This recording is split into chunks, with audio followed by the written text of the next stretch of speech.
Merci d'être là, merci de vous être déplacé.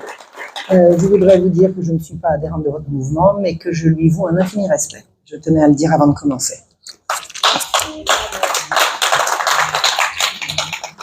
Je viens vous parler aujourd'hui des services sociaux et des enfants, des Lumières. Les Lumières, c'est le mouvement bien connu du XVIIIe siècle, jusqu'au nouvel ordre mondial, c'est-à-dire aujourd'hui. Jadis, on peut dire au Moyen-Âge, la pauvreté était sanctifiante. Un pauvre, c'était toujours proche d'un saint. Mais au XVIe siècle, le XVIe siècle, c'est la Renaissance, un juriste appelé Jean Bodin écrivait à propos des mendiants, je cite, « Il n'y a donc moyen de nettoyer la République », alors la République c'est la chose publique, hein, c'est pas la République au sens où nous l'entendons aujourd'hui, « Il n'y a donc moyen de nettoyer la République d'une telle ordure que de les envoyer en guerre, ce qui est comme une médecine purgative, fort nécessaire pour chasser les humeurs corrompues du corps universel de la République. » Les pauvres étaient devenus une plaie et une calamité. L'époque moderne va porter un nouveau regard sur la pauvreté, que je résume en « salaud de pauvre ». Avant les Lumières c'est le XVIIIe siècle, je vais faire un bond en 1631, c'est le règne de Louis XIII. On voit l'apparition d'une compagnie du Saint-Sacrement, qui est en fait une société secrète de dévots, laïcs, puissants et souvent magistrats. Ces gens vont s'exprimer publiquement pour lutter contre le carnaval. Ils disent que c'est une exhibition de débauche. Ils font fouetter les prostituées, sans droit ni titre, comme ça, parce qu'ils ont décidé que les prostituées étaient un scandale. Ils veulent qu'on ne secoure les mendiants que s'ils ont reçu la confession. Et de même, pour les médecins, ils voudraient interdire aux médecins de soigner des malades qui n'ont pas déjà reçu le catéchisme. De quoi je me mêle? On parle de laïcs, là, on ne parle pas de religieux, on parle de dévots laïcs. Ils veulent punir les pauvres.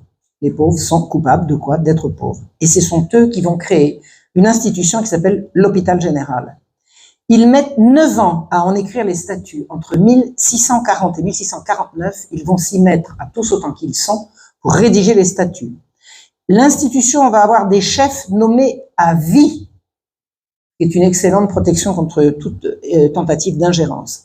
Le premier président et le procureur général Fouquet vont faire partie de ces directeurs. Le Parlement de Paris est à la manœuvre. Le Parlement, ce sont les juges.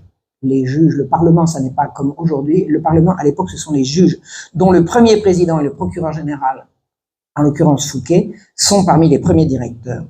Et les 26 directeurs de l'hôpital général au moment de sa création sont tous perpétuels. Si une place est vacante, il y a des gens qui meurent, figurez-vous, on le remplacera par un vote secret qui doit avoir les suffrages d'au moins 2/3 des directeurs. Celui qui réussit à passer entre les gouttes, il est très fort. C'est vraiment une protection extraordinaire contre l'ingérence. L'institution est créée en 1656, c'est le jeune Louis XIV qui signe.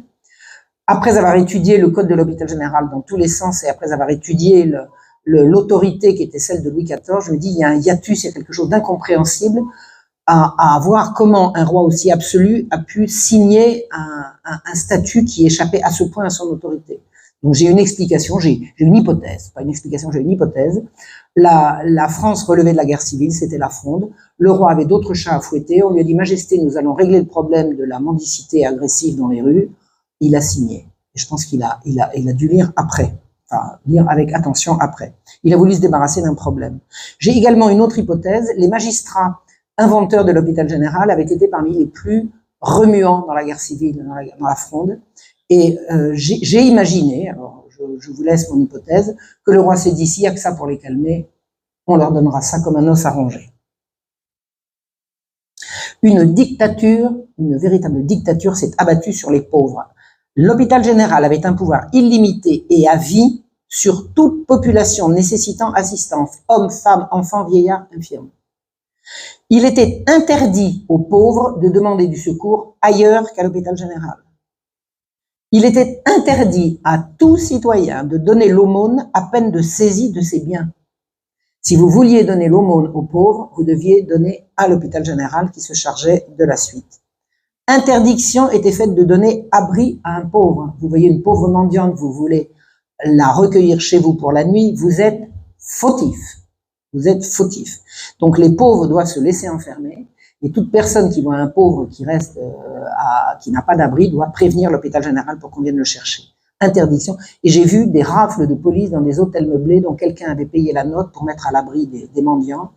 La répression a été très sévère et ça leur a coûté très très cher. Donc la charité est devenue hors la loi. Les directeurs avaient tout pouvoir de direction et administration, juridiction, police, correction et châtiment, pour lesquels ils s'étaient accordés poteaux et carcans, prison et basse-fosse, dans l'hôpital général et tous les lieux qui en dépendaient. Et vous voyez déjà comment on va venir au secours aux pauvres avec des prisons, des carcans et des poteaux. Tous les procès concernant l'hôpital général étaient traités par la Grande Chambre. La Grande Chambre, c'était la chambre supérieure du Parlement. C'est-à-dire que tous les procès concernant l'hôpital général étaient traités par les juges eux-mêmes. C'est-à-dire qu'ils étaient juges et partis. Si vous aviez à vous plaindre de l'hôpital général, c'est un des administrateurs de l'hôpital général qui allait se juger lui-même. Ils ne se sont pas souvent trouvés coupables. Tous les directeurs, écoutez bien ce que je viens de dire, tous les directeurs devenaient tuteurs nés de tous les enfants entrés dans l'hôpital, même ceux qui avaient des parents. C'est-à-dire que une famille de pauvres rejoint l'hôpital général. Le père, la mère et les enfants. Le père va être mis ici, la mère là, et les enfants dans un troisième lieu. On les sépare. Et le père ni la mère, même s'ils sortent de l'hôpital général, n'ont plus aucune autorité sur leurs enfants qui sont devenus pupilles des directeurs de l'hôpital général dès l'instant où ils ont passé la porte. C'est dans le code. L'hôpital général a absorbé immédiatement toutes les institutions préexistantes qui s'occupaient de pauvres. Donc, exit l'Église. L'Église n'a plus aucun pouvoir d'assistance aux pauvres. Elle a été éjectée de sa vocation à secourir les pauvres. Le financement de l'hôpital général était quasi illimité. Tous les legs qui étaient faits aux pauvres allaient systématiquement à l'hôpital général. Vous êtes une personne sans enfant, vous voulez léguer aux pauvres dans votre testament, sachez que tout va aller à l'hôpital général. Toutes les quantités d'amendes, pas toutes, mais quasiment presque toutes les amendes de police revenaient à l'hôpital général. Vous êtes une amende pour ceci, cela, hop, ça va à l'hôpital général. Tous les biens des pauvres revenaient à l'hôpital général à leur décès. Vous pouviez être enfermé à l'hôpital général et avoir encore quelques biens, que ce soit une couverture ou encore une petite maison. Vous voyez ce que je veux dire? Donc tout allait à l'hôpital général à la mort des pauvres. Les manufactures se sont installées à l'intérieur de l'hôpital général pour fournir du travail à tous ces gens qui n'avaient rien à faire de la journée. C'était une très très bonne affaire parce que croyez-moi, les salaires n'étaient certainement pas à l'intérieur de l'hôpital, ce qu'ils auraient été à l'extérieur. Faire travailler des gens, une main-d'œuvre captive, c'est certainement le rêve de beaucoup de salopards. Le produit des taxes sur la consommation et l'exemption d'impôts pour l'hôpital général fait que l'hôpital général payait tout moins cher. Il achetait hors taxes et il percevait les taxes sur les produits de consommation. Le secret a été institutionnalisé à l'intérieur de l'hôpital général. Je m'explique.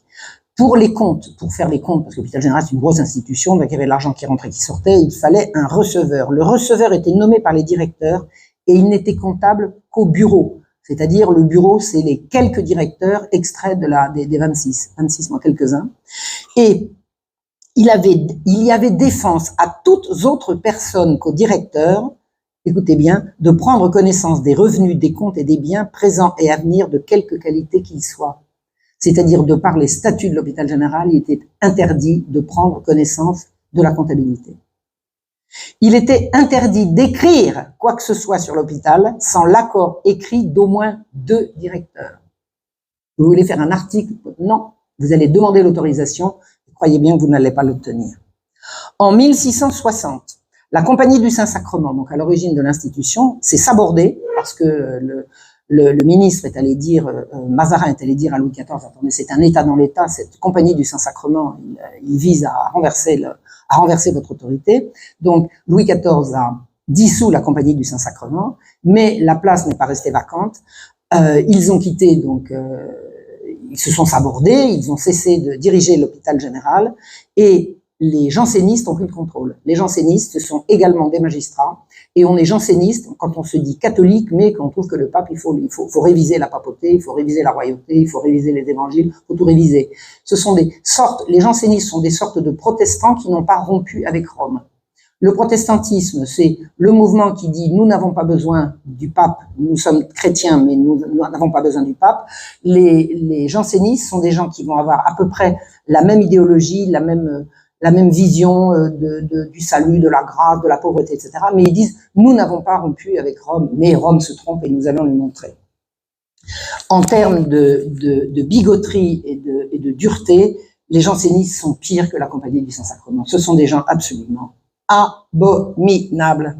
Et si vous dites ça à la faculté, vous allez avoir des gros problèmes. Moi, j'en ai eu, on racontera ça hors micro, c'est absolument hallucinant. Faut pas toucher aux jansénistes, c'est des gens très bien, paraît-il. Moi, je n'ai vu que des salopards.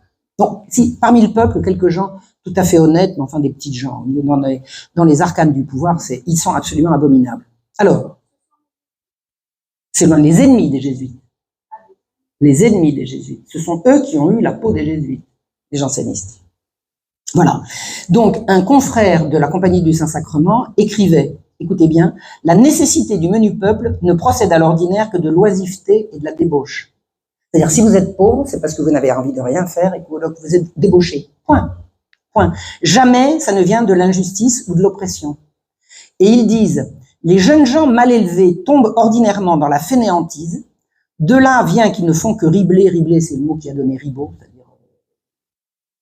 On dirait glander aujourd'hui, comme ça, quand on dit vulgairement, ribler, et battre le pavé, qu'on les voit attroupés par les carrefours, où ils ne s'entretiennent le plus souvent que de discours dissolus, qu'ils deviennent indociles, libertins, joueurs, blasphémateurs, querelleux, ils s'adonnent à l'ivrognerie, à l'impureté, au larcin et brigandage, ils deviennent enfin les plus dépravés et factieux de l'État, duquel, étant les membres corrompus, ils gâteraient le reste du corps si le fouet des bourreaux, les galères des princes et les gibets de la justice n'enlevaient de terre ces serpents venimeux qui infecteraient le monde par leur venin et leur dissolution. Voilà pour les enfants pauvres. Belle définition. De là, la nécessité d'éduquer les enfants pauvres. Il faut, vis-à-vis des enfants pauvres, rompre le cycle infernal de la reproduction des gueux. Il faut les soustraire à leur milieu d'origine. Et c'est ce que va faire l'hôpital général en les séparant. À l'hôpital général, les enfants seront systématiquement séparés de leurs parents, femmes d'un côté, hommes de l'autre, et les enfants dans un troisième avec filles et garçons séparés, entassés dans des dortoirs putrides. Le dortoir des petites filles à l'hôpital de la Salpêtrière puait tellement que les gens qui visitaient ressortaient en frinçant le nez, suffocant. Vous savez ce qu'on a fait, parce que ça dérangeait les gens qui travaillaient à côté, on a déplacé l'ouvroir plus loin. On n'a pas eu l'idée de nettoyer et d'assainir. L'arrivée des jansénistes à l'hôpital général va transformer le régime, la discipline, en un rigorisme fanatique, absolument fanatique, d'une secte élitiste. Pour les jansénistes, Dieu fait ce qu'il veut des créatures. Dieu sauve les créatures ou les damne et l'homme n'y peut rien. Ça ressemble beaucoup à une forme de protestantisme. Ils disent le salut des hommes dépend de la seule grâce que Dieu donne à qui il veut. Jésus n'est pas mort pour tous les hommes, mais seulement pour les élus. Et les élus, c'est qui? C'est nous. Les élus, c'est nous. Et ce sont eux qui vont diriger l'hôpital général. L'affaire de l'hôpital général est un scandale qui va secouer le royaume, Paris d'abord et le royaume par la suite, de 1749 à 1753. Donc un bond en avant. 1656, création de l'hôpital général, 1749, début de l'affaire de l'hôpital général. Il y avait à l'hôpital général des malversations perpétuelles, des violences faites aux pauvres, de l'argent détourné, c'était absolument effroyable.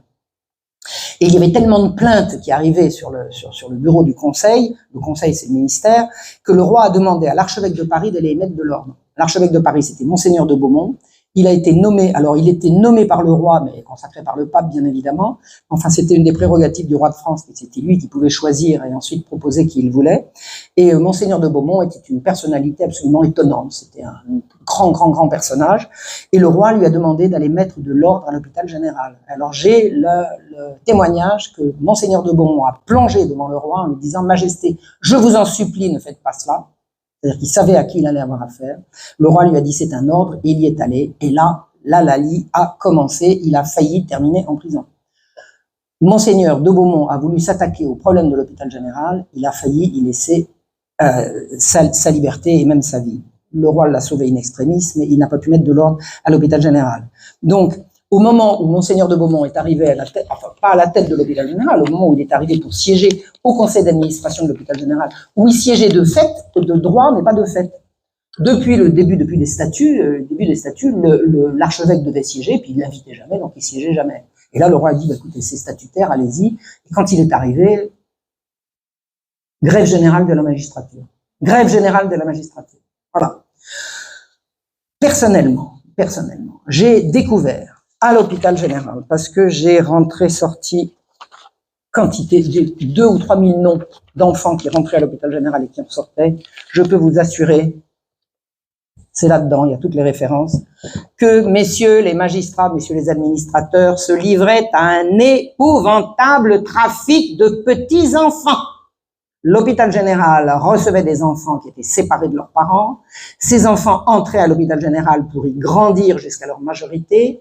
Ils étaient quelquefois là depuis 2 mois, 3 mois, quelquefois 1 an, quelquefois moins, et ils ressortaient pour l'inconnu et ils ne reparaissaient nulle part, alors que l'hôpital général avait absorbé toutes les autres institutions s'occupant d'enfants, qu'il est impensable qu'on ait pu les envoyer autre part que chez des pervers qui les faisaient disparaître. Alors, j'ai écrit ça, j'ai mis 2 ans à découvrir tout ça, ça m'a pas valu que des amis, mais en tout cas, jusqu'à présent, personne ne m'a contredit. Alors, je viens de lire la fiche hôpital général dans Wikipédia, c'est extraordinaire, il parle de tout sauf de ça.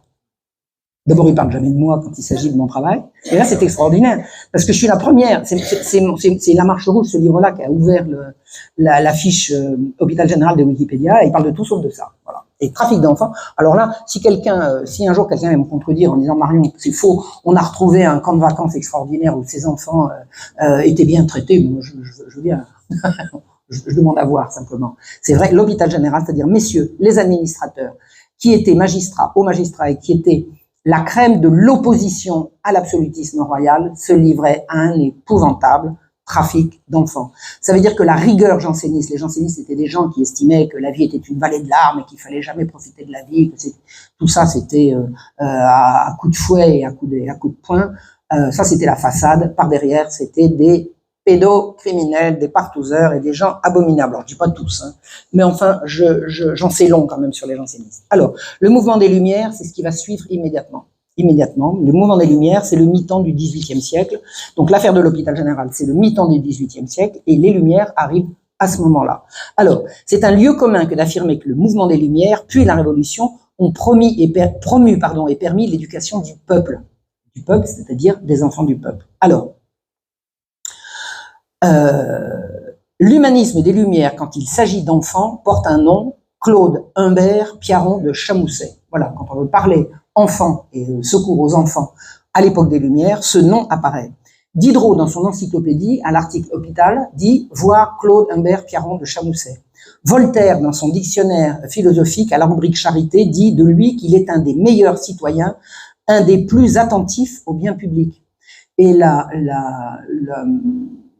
référence qu'on trouve à la Bibliothèque nationale, la fiche qu'on trouve de lui à la Bibliothèque nationale, le présente comme un philanthrope du XVIIIe siècle. Philanthrope, en général, c'est les gens dont on peut dire qu'ils aiment l'humanité, enfin, c'est ce que j'ai cru comprendre. Je vais vous raconter. Il a écrit en 1656 un projet qui s'appelle « Sur la conservation des enfants et une destination avantageuse des enfants trouvés ». C'est-à-dire qu'en fait, ce brave Piaron de Chamousset, il dit « Qu'est-ce que c'est que tous ces enfants-là qui crèvent à l'hôpital général, on va s'occuper d'eux ». Alors, qu'est-ce qu'il propose ? Sur les enfants de l'hôpital général, il écrit « S'ils n'avaient été conservés que pour périr dans nos hôpitaux, l'État les perdrait également sans en avoir retiré aucun fruit. » Retirer un fruit des enfants enfermés, c'est quoi?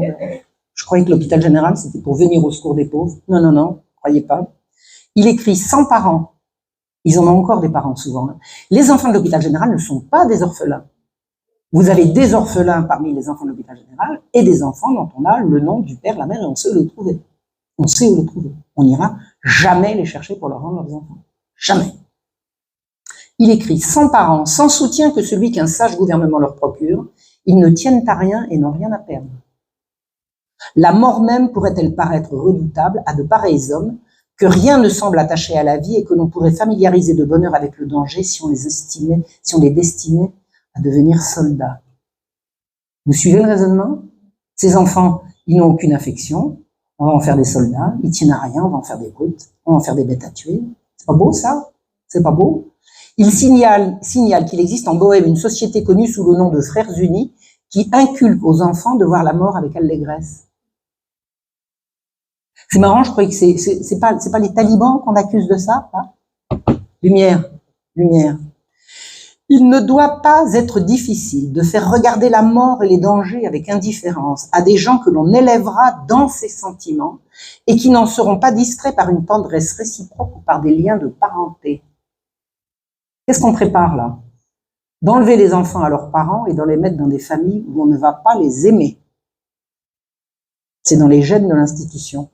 Et il propose de les envoyer à la campagne où on manque de bras. Alors, la campagne où on manque de bras, c'est l'obsession des gens des Lumières de cette époque. Il faut absolument relancer l'agriculture. On a besoin de bras, l'agriculture a besoin de bras, besoin de bras. Allez hop, on va prendre les enfants dans les hôpitaux et on va les envoyer à la campagne. Et on va les envoyer dans des familles où ils pourront tirer à la milice en lieu et place du fils de la maison. Alors, c'est quoi le tirage de la milice? Quand la royauté a compris qu'il fallait commencer à lever des soldats parmi la population, ils ont fait ce qu'on appelle le tirage au sort. Donc on rentrait dans les villages, on tirait au sort, et dans un chapeau, on mettait les noms des gens du village qui avaient la bonne taille, et puis on faisait tirer une main innocente, toi, tu vas passer à la milice. Eh bien, le paysan qui aura un fils tiré à la milice, s'il a pris un enfant trouvé, il enverra l'enfant trouvé à la place. Puis l'enfant trouvé, on lui demandera pas son avis, n'est-ce pas? C'est bien, non? Hein? C'est bien. C'est bien, enfin il paraît que c'est bien. D'autre part, il dit, écoutez bien, n'ayant point pour eux une tendresse aveugle telle que souvent ils ont pour leurs enfants. C'est-à-dire que les enfants, les gens du peuple, ils ont pour leurs enfants une tendresse aveugle. Non, pas beau ça? Pas beau ça? Il ne leur inspirerait pas ce désir de se conserver que chaque homme n'a peut-être que trop. Ah bon? Vouloir vivre, c'est avoir trop le désir de se conserver? Vous vous rendez compte comment il parle du peuple, ce Pékin-là? Et qui ne tend qu'à faire naître la peur quand la raison et les principes ne le règlent pas. C'est-à-dire qu'on compte sur les paysans pour maltraiter ces enfants-là de telle sorte que quand on les enverra à la guerre, ils n'auront pas peur de la mort parce qu'ils n'ont rien à perdre. N'ayant jamais été aimés, ils n'ont rien à perdre. Donc, famille d'accueil aimante, s'abstenir, ça vous rappelle rien. On pourra aussi les envoyer dans la marine et les filles comme domestiques. Et on va pas se priver. Enfin, on va les envoyer aux colonies pour remplacer les nègres. Ah, vous savez que cette période, c'est la période où on commence à se dire, vous savez, les nègres dans les colonies, c'est pas si bien que ça. Vous savez ce qu'on va faire avec les nègres? On va les remplacer par les enfants des hôpitaux. C'est pas bien ça? Et les nègres, on va en faire quoi? Allez, on va en faire quoi des nègres? On va les revendre, c'est marqué. On va gagner sur tous les tableaux. Le plan de Chamousset consiste à rembourser l'État de ce qu'il a dépensé à l'hôpital d'une part. Je peux vous dire que l'État est dépensé à l'hôpital avec des détournements de fonds absolument épouvantables, mais aussi à réprimer la mendicité puisqu'on exportera les mendiants dans les colonies. Donc tous les mendiants maintenant, c'est plus l'hôpital général, c'est directement les colonies. Mais on revendra les nègres. Pas beau ça. En 1761, les Lumières battent son plein. 1761, c'est les Lumières. Alors ça ne veut pas dire que ça marche partout, mais ça veut dire que c'est à ce moment-là que les gens des Lumières sont les plus actifs et les plus entendus à la cour. Choiseul, c'est le ministre de l'époque, il écrit aux intendants de province. Les intendants, c'est l'équivalent des préfets à l'époque, que désormais, les chefs de famille qui auront pris les enfants trouvés chez eux pourront les envoyer à la milice en lieu et place de leurs enfants. C'est-à-dire que Chamousset fait son plan et immédiatement après, le ministère passe à l'acte. Ces gens-là ont de l'influence, non? Qu'est-ce que l'élitisme des Lumières? Moi, je fais un parallèle entre l'élitisme des jansénistes qui disent la grâce, Dieu n'a donné la grâce qu'à certains et pas à d'autres, et l'élitisme des Lumières, quand Diderot dit la raison est à l'égard du philosophe ce que la grâce est à l'égard du chrétien, ça veut dire la grâce détermine le chrétien à agir et la raison détermine le philosophe. Or, pour les philosophes, ceux qui ont la raison, c'est nous, c'est les philosophes, le peuple ne l'a pas. Et pour les jansénistes, ceux qui ont la grâce, c'est eux, le peuple ne l'a pas. C'est exactement le même raisonnement qui joue sur deux plans différents. Donc ce qu'il dit, Diderot, le philosophe forme ses principes sur une infinité d'observations particulières. Le peuple, lui, adopte le principe sans penser aux observations qui l'ont produit. Le peuple, c'est des crétins. Le peuple, il réfléchit pas. Le philosophe, il réfléchit. Le peuple, c'est des abrutis. C'est des abrutis. Le peuple croit que la maxime existe, pour ainsi dire, par elle-même, mais le philosophe prend la maxime dès sa source, il en examine l'origine, il en connaît la propre valeur, et n'en fait que l'usage qui lui convient. C'est-à-dire que ces gens sont en train de s'installer à la tête de la pensée de l'époque, avec la conviction que eux, ils ont les Lumières, et que le peuple est un ramassis d'abrutis. Le peuple, c'est quand même 28 millions de personnes à l'époque. C'est le même élitisme que les jansénistes avec la grâce. Il y a ceux qui l'ont et ceux qui ne l'auront jamais. Et c'est pas la peine d'essayer de passer d'une catégorie à l'autre. Pour Diderot, un mendiant, et alors c'est extraordinaire parce que j'ai retrouvé dans l'encyclopédie les mêmes définitions, j'ai comparé les définitions de l'encyclopédie avec les définitions du code de l'hôpital général. Et ben c'est les mêmes. Pour Diderot, un mendiant, c'est un gueux ou vagabond de profession qui demande l'aumône par oisiveté et par fainéantise au lieu de gagner sa vie par le travail. On retrouve les mêmes. Sauf que eux, Dieu, on laisse de côté, alors que les autres, c'est bon Dieu à tous les étages, qu'ils disent, hein, alors que ce sont vraiment des grands débauchés qui se cachent.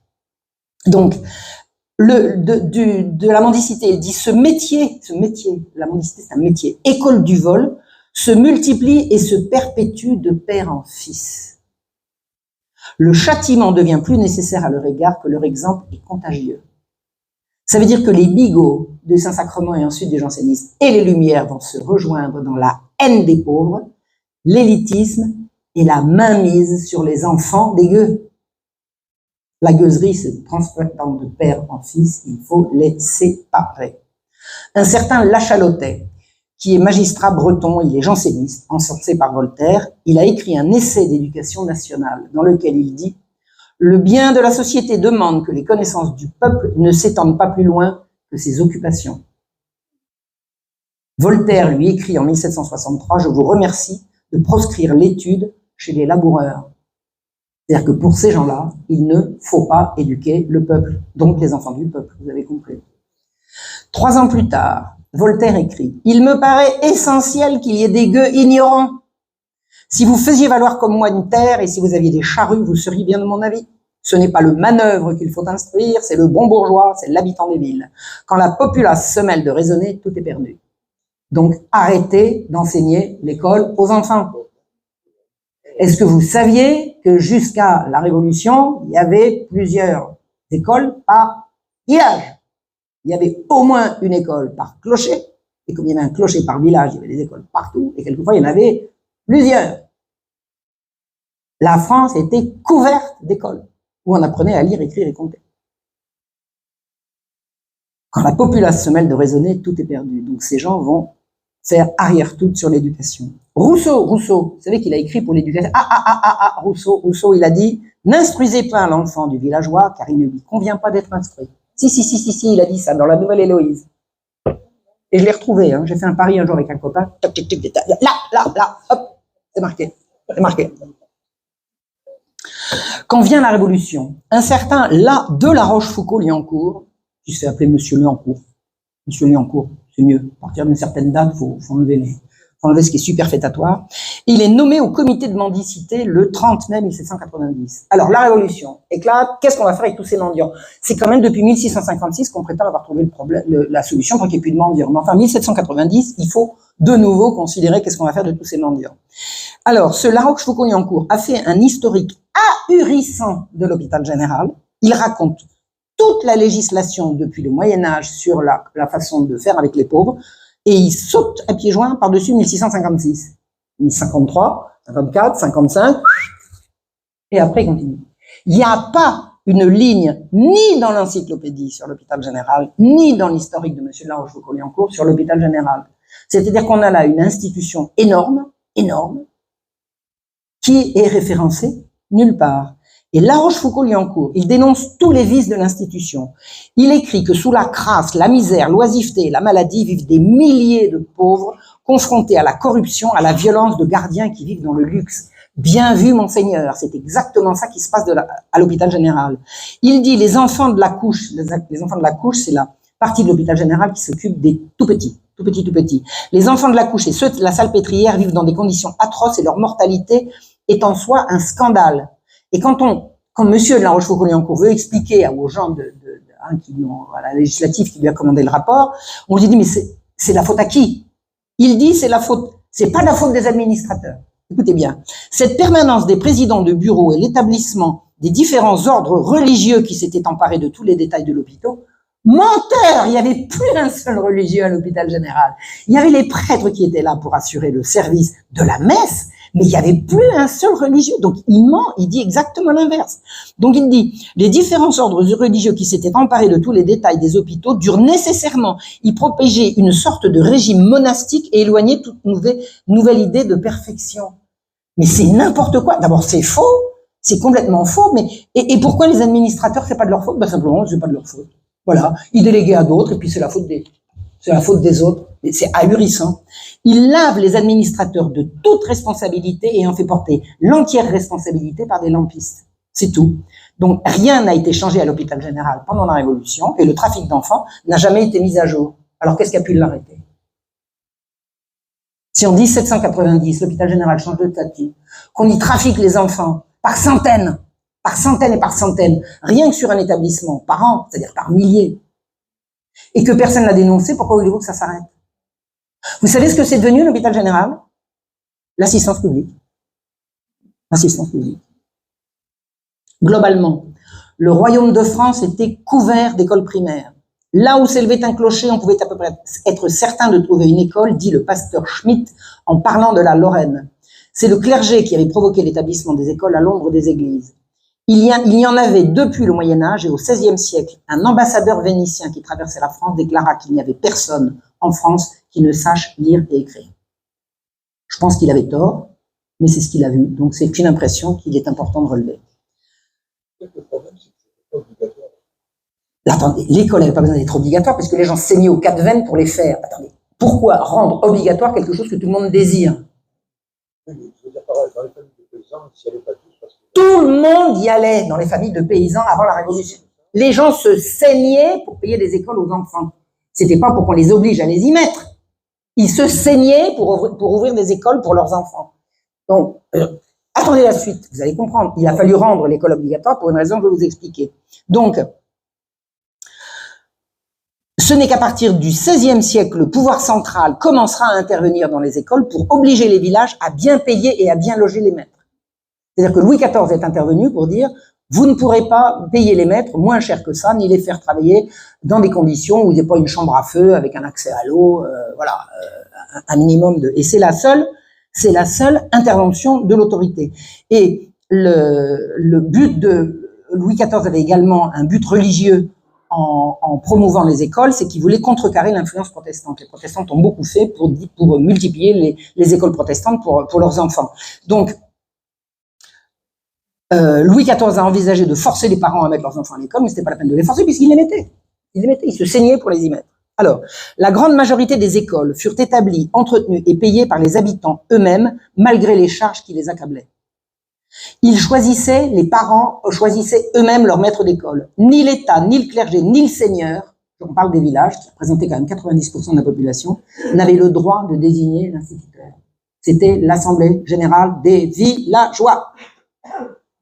C'est librement, au cours de l'Assemblée générale, que les pères de famille passaient par devant un officier public le contrat qui confiait l'école à un maître pour une ou plusieurs années. C'était un contrat en 3, 6, 9. Vous signez là, nous signons là, adjugé. Les habitants avaient aussi le droit de révoquer le maître en invoquant des motifs sérieux. La nomination des maîtres était un contrat civil dans lequel l'administration n'intervenait que pour en faire exécuter les clauses. C'était la population qui décidait du choix du maître et de ce que le maître allait enseigner aux enfants. Quel est le programme? Comment s'appelait le ministre de l'éducation de Louis XIV? Le ministre de quoi? Mais ça n'a pas de sens. Ça n'a pas de sens. C'est pas à l'État de s'occuper de ça. C'est au village, c'est aux parents. Qui décidait des programmes? Les parents, les villages, la population rassemblée en assemblée générale.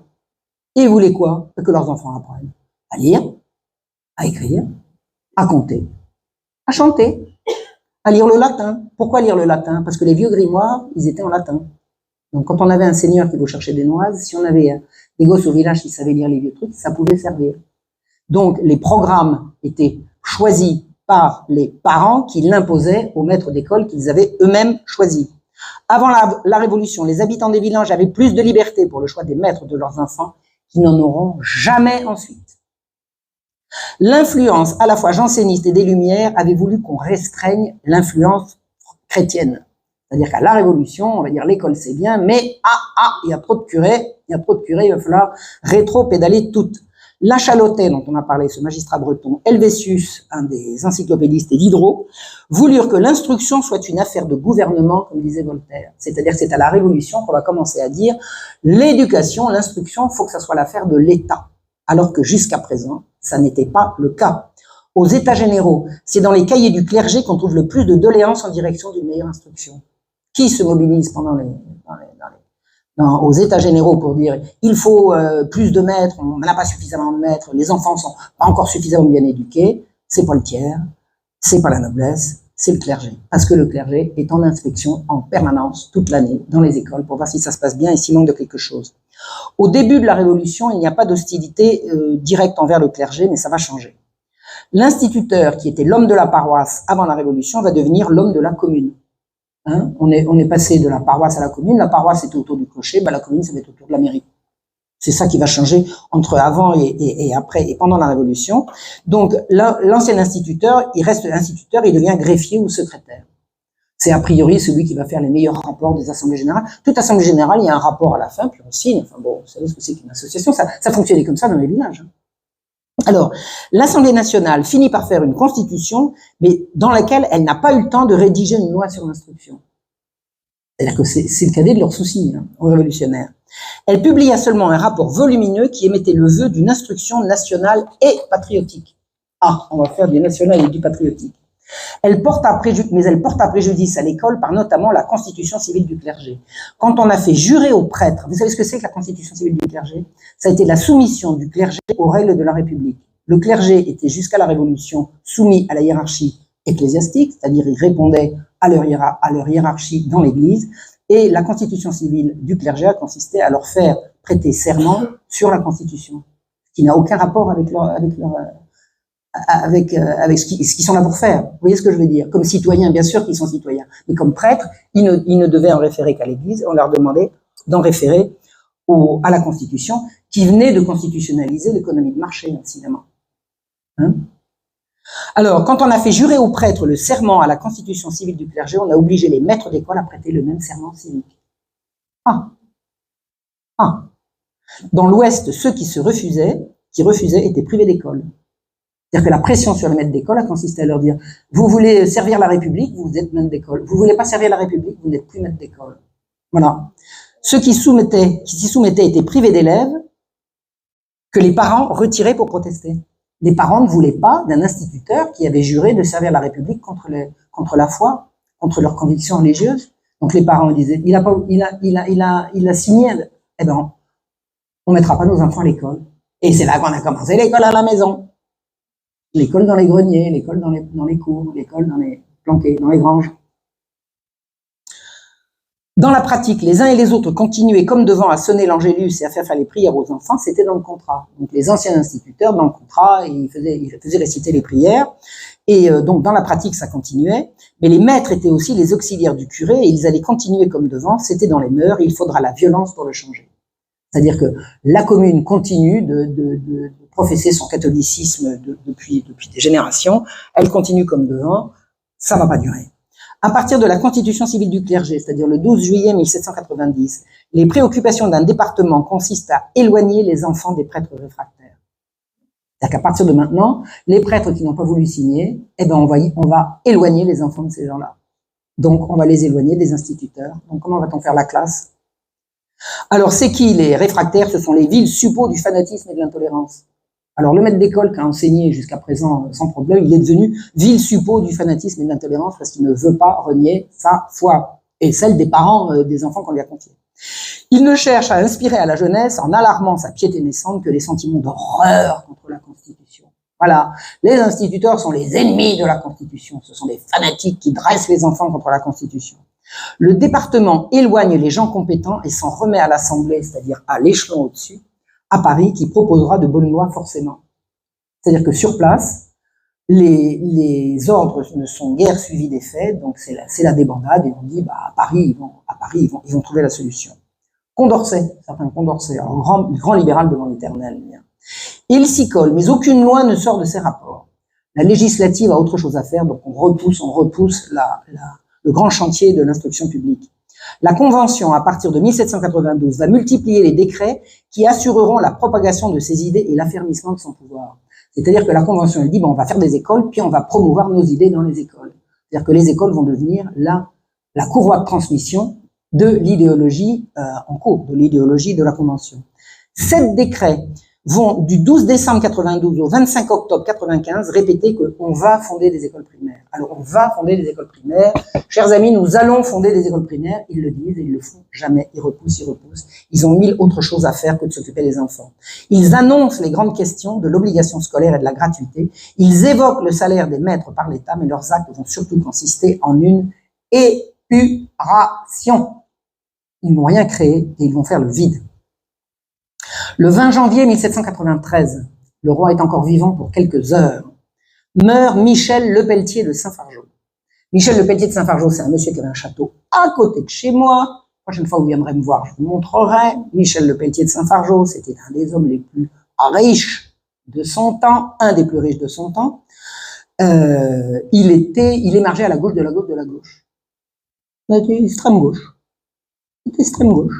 Voilà. Et il avait décidé d'inventer un magnifique plan d'éducation.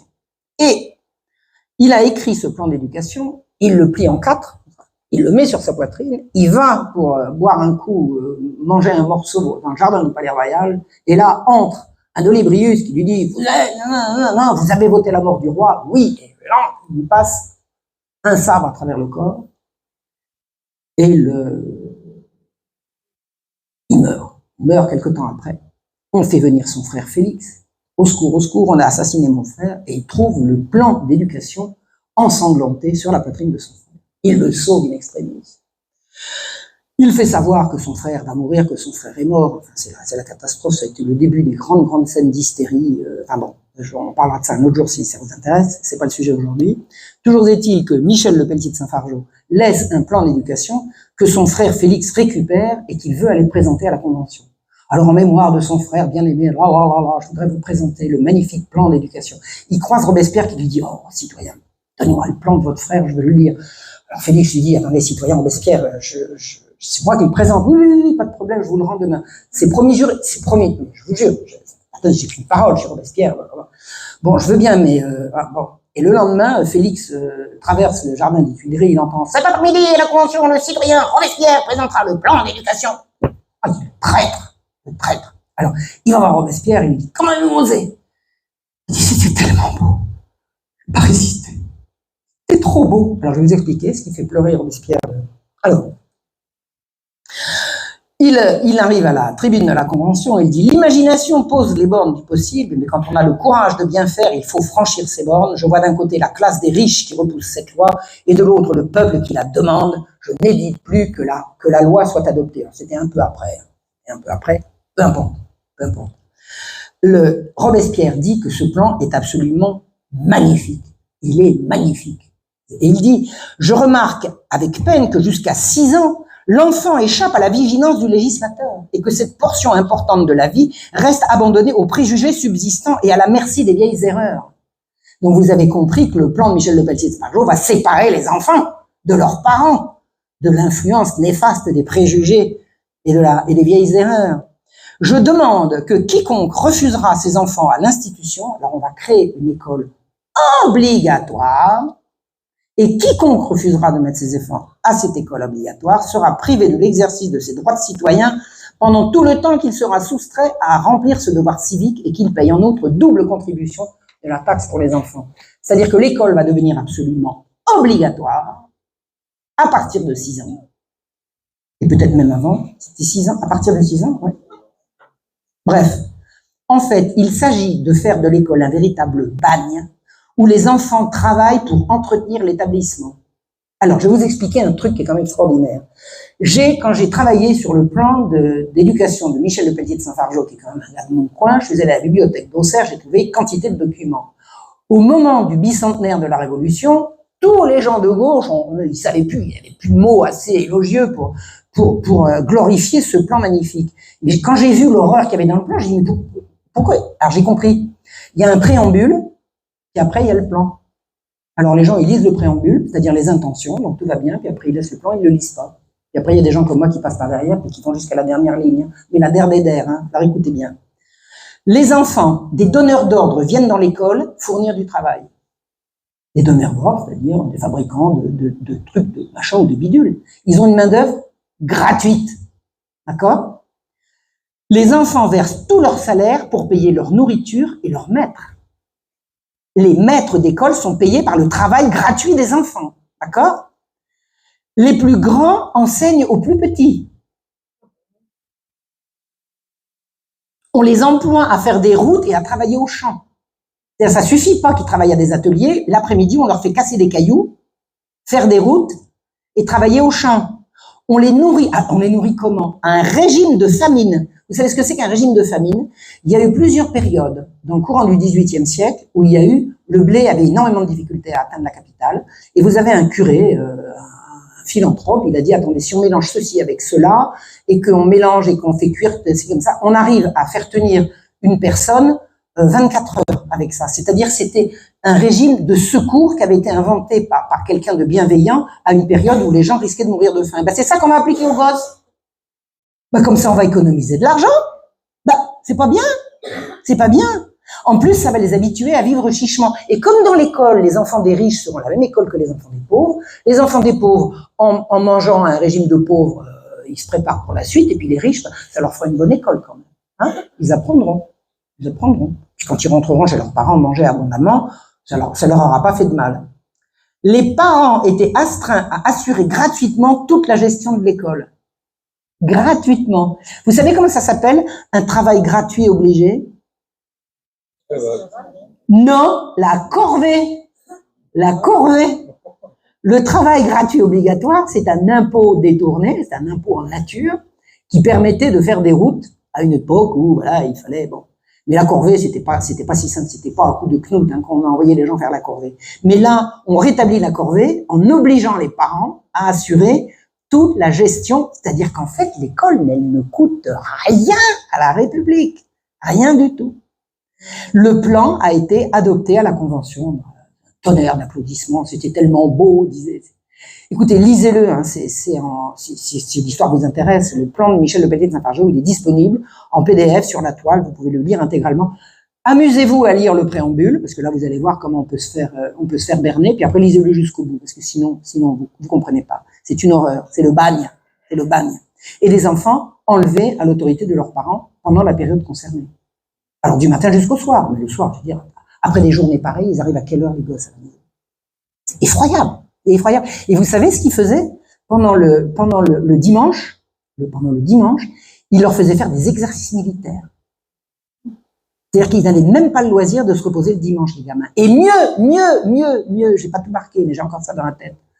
Les vieux du village, qui pouvaient plus se soutenir eux-mêmes, eh ben, on allait créer dans les dortoirs, à côté des dortoirs de l'école, des dortoirs pour les vieux, et les enfants s'en occuperaient. Ben, c'est pas beau, ça? Alors ça, c'est de l'esclavage, par exemple. Le 29 Frimaire en 2, allez, je traduis, le 19 décembre 1793, un décret déclare à la fois l'enseignement libre, public, gratuit et obligatoire. Il n'y a jamais eu besoin de rendre l'école obligatoire. Je vous dis, les parents se saignaient pour envoyer leurs enfants à l'école. Là, maintenant, on va la rendre obligatoire parce que les gens ne se précipitent pas pour envoyer leurs gosses dans ce bagne. Mais on exige des instituteurs un certificat de civisme et de bonne mœurs. D'après le décret antérieur, ils devaient se présenter devant une commission chargée de constater leur degré d'instruction. Normal, vous voulez être instituteur, on va vous faire prêter un serment civique, mais on veut quand même voir quel est votre niveau. Alors, dans les faits, on ne recevait que les instituteurs ayant de bonnes opinions révolutionnaires. Donc, le questionnaire, au lieu de savoir si vous connaissiez l'arithmétique et si vous connaissiez le calcul et l'orthographe, c'était que pensez-vous de Marat, que pensez-vous de Robespierre, que pensez-vous de un tel et un tel. Ceux qui n'avaient pas de certificat de civisme étaient éliminés d'office. Alors, on a toujours manqué d'instituteurs, mais là, il va pas en rester beaucoup. Vous voyez ce que je veux dire. Et on leur refusait le certificat s'ils s'étaient montrés hostiles au système anti-religieux.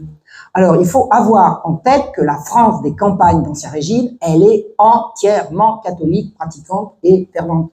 C'est comme ça. Que ça ait changé depuis ne change rien à l'affaire. À l'époque, c'était ça. Donc, on demande à des instituteurs de s'élever contre la pratique religieuse. Ils ne peuvent pas. Donc, on les élimine. Qu'est-ce qui reste? La loi du 14 Frimaire, en deux, c'est-à-dire 4 décembre 93, supprima l'intermédiaire des administrations départementales et permit de transmettre directement aux districts et aux communes les ordres du comité de salut public. Donc, le comité de salut public, c'est 10 pingouins qui siègent à Paris devant la Seine, parmi les 10 pingouins, excusez-moi, parmi lesquels un certain Robespierre, il n'est que 1 sur 10, mais il fait partie des 10, sont eux qui ont massacré la Vendée et tout ça, ils vont envoyer des ordres qui vont arriver directement aux communes. Il n'y aura plus d'intermédiaire.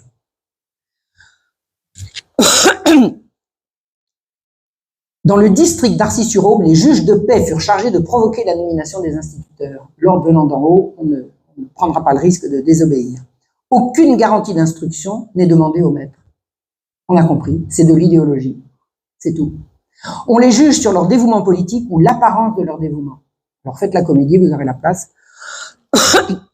Écoutez bien, la science de l'instituteur sera suffisante s'il sait lire et écrire et jusqu'à la 3e règle de plus loin, arithmétique. Marqué comme ça. Orthographe du greffier chargé de sélectionner le maître. C'est comme ça qu'il écrit, le gars. Mais surtout, il faut qu'il soit muni d'un certificat de civisme et que le greffier puisse ajouter « s'ayant toujours conduit comme un vrai républicain, BLIQUIN ». Et c'est eux qui sélectionnent les instituteurs. Exemple à suivre. L'instituteur d'un village nommé Rilly-Saint-Cyr s'est mis à la mode du jour en rebaptisant sa commune Rilly la Raison. Sa façon de penser, dit-on, est celle d'un vrai sans-culotte, conséquemment d'un franc et zélé républicain. Il a le poste. Bah oui. Hein? Voilà, c'est comme ça que vous êtes devenu instituteur. Souvent, se dire simplement républicain suffit. Un zélé républicain se servira comme livre pour apprendre à lire aux enfants la Déclaration des droits de l'homme ou la Constitution ou les traités héroïques des républicains français. Et les gosses vont apprendre à lire. Alors avant, ils apprenaient autre chose. Hein, c'était le catéchisme. D'anciens instituteurs jouaient le jeu pour avoir la place, mais ils n'en pensaient pas moins. Un érudit parcourt la Bretagne en 1794. Voilà ce qu'il témoigne. Le mot instituteur est pour moi le synonyme d'ignorant et d'ivrogne. C'est au milieu des dénonciations qu'on a distribué des places dans les assemblées ensorcelées où 4 individus savaient à peine lire. On a choisi les plus violents et les plus fourbes. Voilà les instituteurs établis pour rappeler les vertus, les talents et les mœurs de ma patrie. À Lunéville, la municipalité défend aux instituteurs de diviser leurs élèves en 2 classes, l'une pour ceux qui savent lire et l'autre pour ceux qui ne savent pas lire. Pourquoi? L'instituteur, il a 2 niveaux. On lui interdit de faire 2 niveaux au nom de l'égalité. On va mettre tout le monde au même niveau. Et pour mettre tout le monde au même niveau, c'est le niveau le plus bas. Et c'est la loi. C'est obligatoire. Sinon, vous êtes un mauvais républicain. La Convention déclara bien en principe que les instituteurs et les institutrices seront nommés par le peuple. Mais, en ajoutant que, pendant la durée du gouvernement révolutionnaire, ils seront élus par des jurys d'instruction dont les membres seront désignés par les districts. C'est-à-dire que c'est vous qui allez élire les maîtres, d'accord? Mais en attendant que, pour l'instant, c'est nous. C'est-à-dire c'est une chose et son contraire. Où trouver des instituteurs?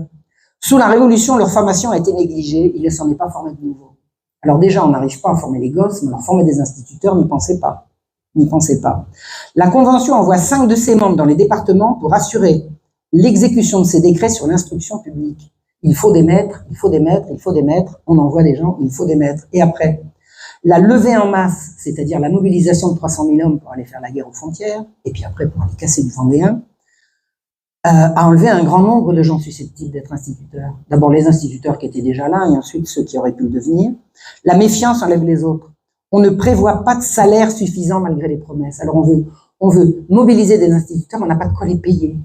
Qu'est-ce qui va se présenter? On leur garantit un salaire de 1000 francs payé en assignats qui se dévalue tous les jours. Voulez-vous un bon salaire payé en monnaie de change? Non. Non. Puis on proposa 20 francs par élève, ce qui pouvait être dérisoire dans les petites communes où les parents, oh, refusaient de mettre leurs enfants à l'école. On reviendra au traitement fixe qui sera payé ou pas payé. Parce que pour payer les instituteurs, il faut encore que la nation en marche, la République en marche, veuille bien débloquer les fonds, elle ne les débloqua pas. La Convention calcula qu'il fallait une école primaire par 1000 habitants. C'est bien ou c'est pas bien? Eh bien, ce calcul supprimait les 3/4 des écoles. C'est-à-dire qu'avant, il y avait un instituteur pour beaucoup moins. Beaucoup moins. Beaucoup, beaucoup moins. La population étant dispersée, les 1000 habitants pouvaient être très éloignés de l'école, 4 km ou plus.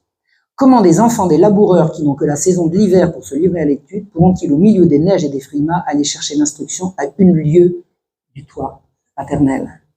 C'est le dogmatisme criminel des révolutionnaires. Ils font des décisions en chambre, ils les balancent comme ça ne marche jamais, ça ne correspond pas à ce que demande le peuple. Et le peuple, en l'occurrence, ne demandait rien, il voulait juste continuer comme devant. On regrette le temps heureux où le plus humble village avait sa classe et son recteur. L'instituteur, on disait le recteur d'école. Voilà. Comme il était de plus en plus difficile d'envoyer ses enfants en classe, on rendit la chose obligatoire par décret du 19 décembre 1993 pendant 3 années consécutives. Les parents étaient menacés d'amende et de privation des droits civiques si leurs enfants n'allaient pas en classe. On prétendit les y envoyer toute l'année à partir de 6 ans. Ça, c'était pour faire comme Michel Lebellier de Saint-Fargeau. Les enfants maintenant, ils vont aller à l'école toute l'année. Ah oui? Mais avant, les enfants, avec toute la famille, ils s'occupaient de la fenaison, de la moisson. Tous les travaux agricoles, ça se faisait en famille. Donc les enfants, ils apprenaient quand? Le reste du temps. Ben maintenant, elle a dit non, ça va être toute l'année. Alors comment on va faire? Comment on va faire? Ah, on s'en fout. On s'en fout. Fondamentalement, on s'en fiche. Fondamentalement, on s'en fiche. Les autorités locales font remonter que du temps où l'école commençait après les récoltes, elles étaient pleines, que tout le monde y envoyait ses enfants.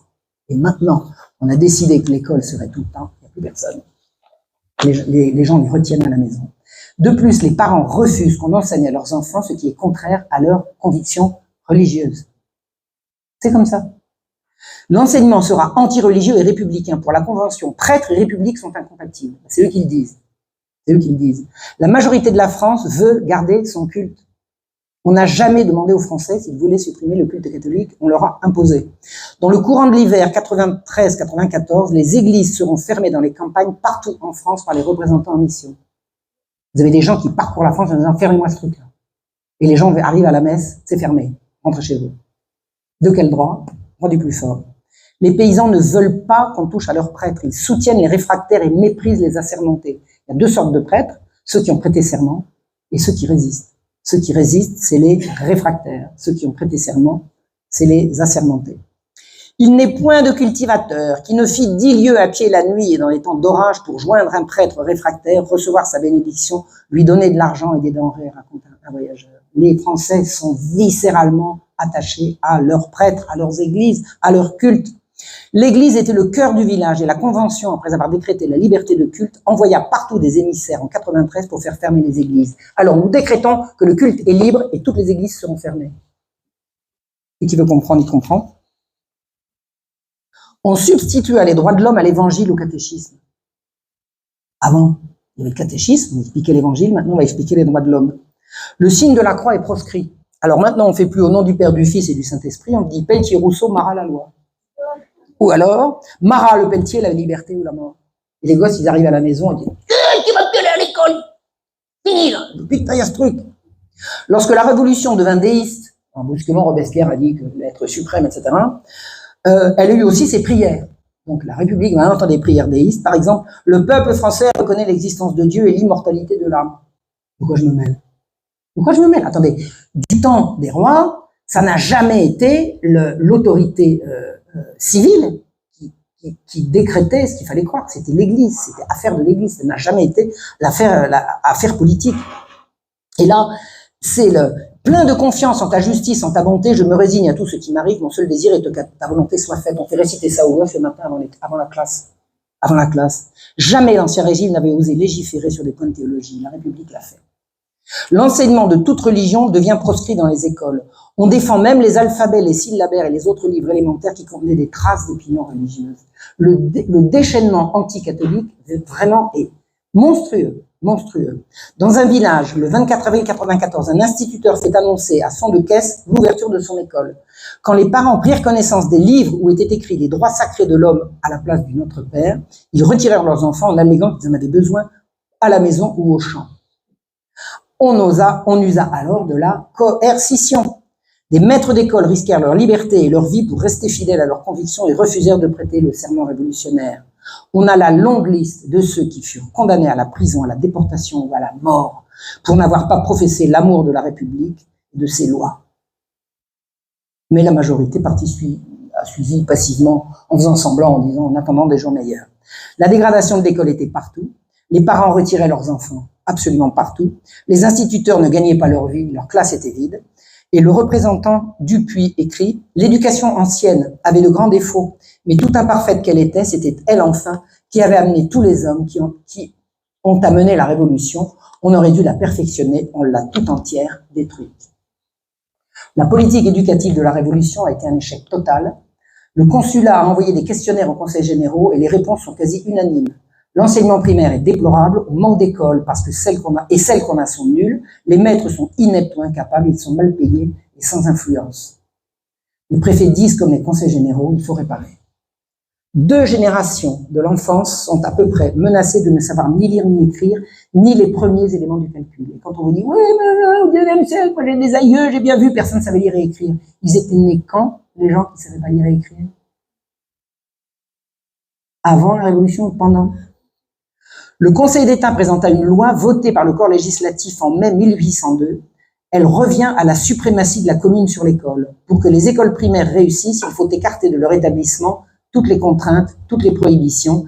L'instruction est une si bonne chose par elle-même. Chacun doit être libre de s'instruire et de faire instruire les siens de la manière qui lui paraît préférable. C'était comme ça que ça fonctionnait sous l'Ancien Régime.